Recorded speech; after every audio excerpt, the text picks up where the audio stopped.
Hey everybody, good evening and welcome back. Pretty simple what we got going on tonight. We got two pork butts, probably both about 6 to 8 pounds.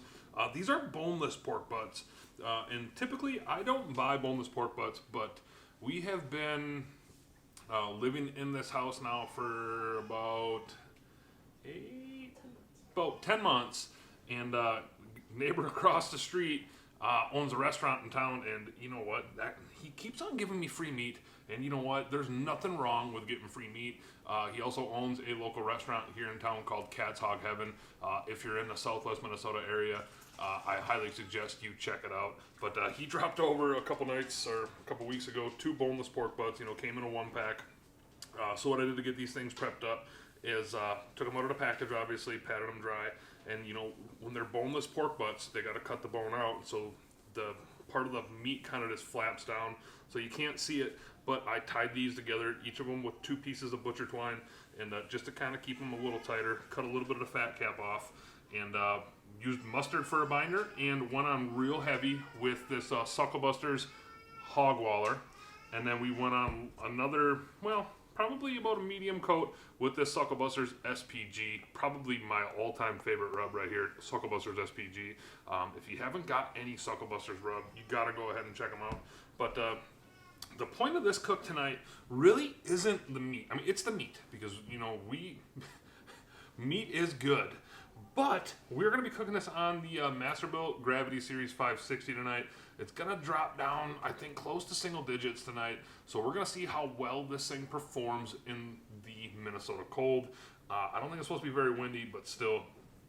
These have been rubbed down now for about 4 hours.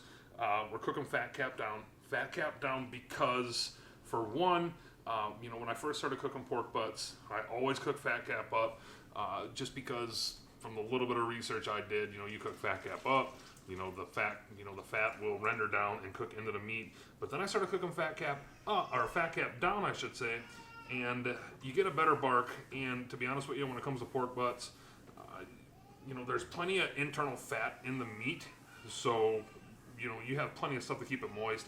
And for a low and slow cook, we're going to do these all night at 225. I like having that fat cap down just to kind of sort of, the heat source is at the bottom, obviously, so it kind of sort of protects the meat from the heat source. So I don't think I have much else right now. Masterbuilt Gravity Series is just about up to temp. So, you know what? We will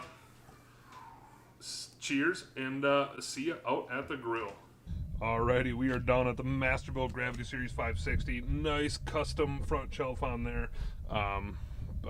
Excuse the shaky footage, but I'm doing this with a cell phone light tonight because I don't feel like getting my light stands out. But just threw the pork butts on, take a quick peek. There they are.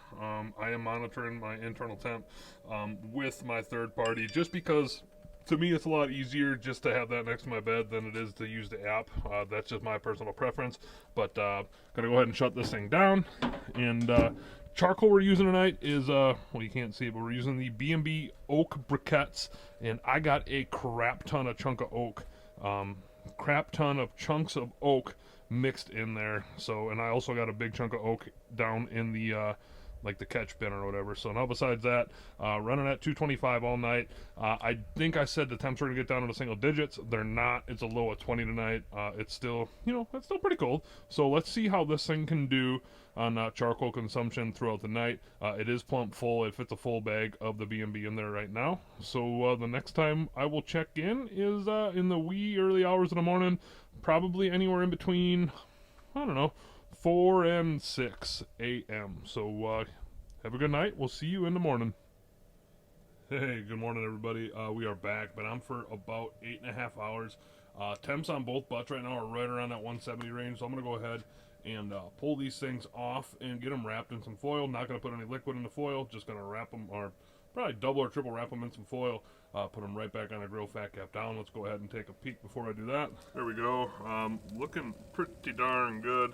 When I first started cooking, the right one was beating the left one by about 15 to 16 degrees.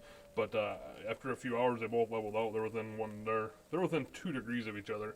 So like I said, what I'm going to go ahead and do now is pull these things up, wrap them up, and I'll probably pick back up one more time when the day breaks. So we will see you in just a little bit. All right, good morning.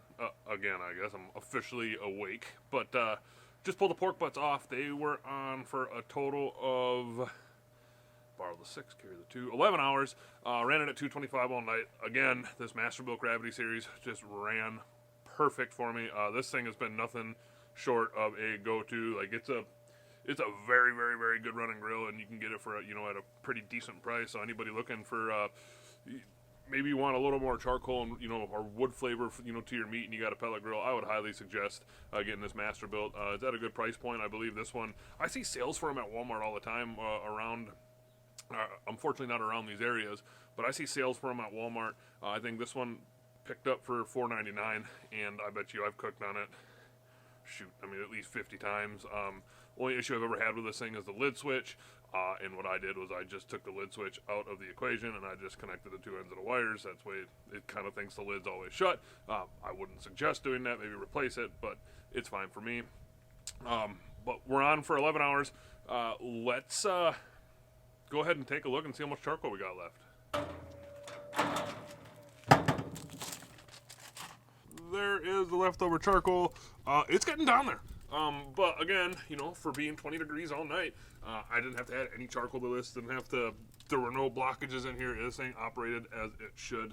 And you can see I do put the piece of tin foil on there, because if you don't put that, because the seal on here just isn't tight enough, and you can tighten your clamp up, but then you kind of sort of look like you might break the, break that rivet. So just leave the clamp where it's at, and I put a piece of foil on it. What I'm going to go ahead and do is I'm just going to go ahead and turn this thing up to high.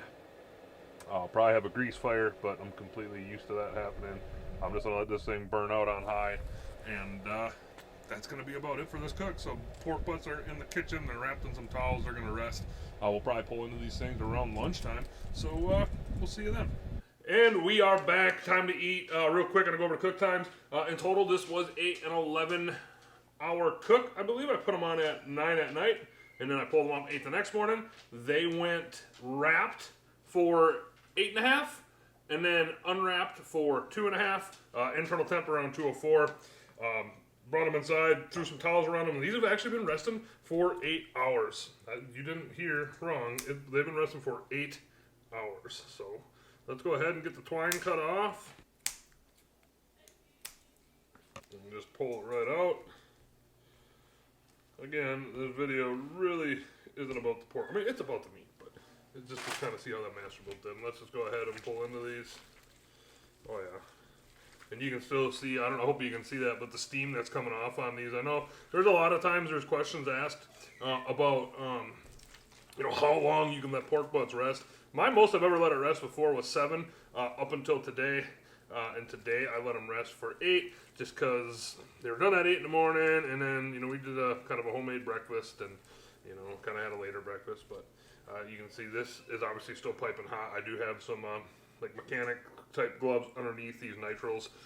And it's, I need them because I can feel the heat right now. So let's just go ahead and give it a quick try. Get a nice piece of bark there.